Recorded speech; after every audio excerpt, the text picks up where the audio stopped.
Қарағанды мемлекеттік университетінде белгілі журналист әрі блогер Қанат Әуесбайдың қатысуымен семинар тренинг өтті. Шара барысында дәстүрлі ислам дінінің құндылығы жайлы айтты. Бұдан бөлек болашақ тілшілермен пікірталас өткізіп, сұрақтарына жауап берді. Облыстық дін істері басқармасының ұйымдастыруымен өткен жиыннан тілшіміз Айдана Дастан өрбітсін. Біріккен ұлттар ұйымының дерегіне сәйкес әлемде жастарға тән 3 проблема бар. Біріншіден жат ағымдарға бет бұрушылық, екіншіден жұмыссыздық, үшіншісі кәсіби мамандық таңдау мәселесі. Соның арасында ең маңыздысы діни сенімділік, дейді журналист Қанат Әуесбай.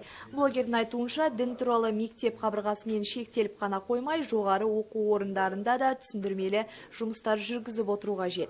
Яғни діни экстремизм мен терроризмнің алдын алу секілді түйткілді мәселелерді көп қозғау қажет. Себебі отбасында бала болу туралы толыққанды мәлімет ала алмай жатады.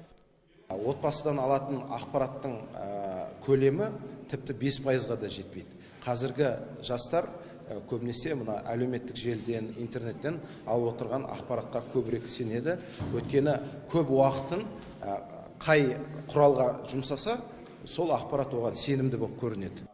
Блогердің айтуынша, діни экстремизм мен терроризмге қатысты ахуалдар өндірісті өлкелерде көп кездесетін көрінеді. Сондай-ақ 16 мен 25 жастағы жастар жат ағымдарға көп алданып қалады. Себебі олардың діни сауаттылығы төмен. Жас буын өкілдері көбінесе ғаламтор желісіндегі ақпаратқа жүгінеді. Ондағы мәліметтердің дұрыстығына 100% сенеді.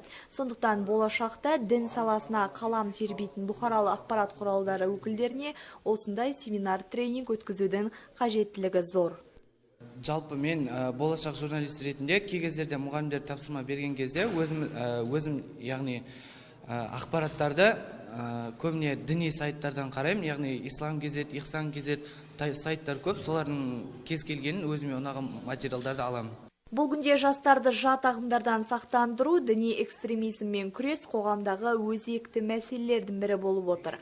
Сондықтан облыстық дін істері басқармасының ұйымдастыруымен алдағы уақытта тағы да тағылымы мол семинарлар өз жалғасын таппақ.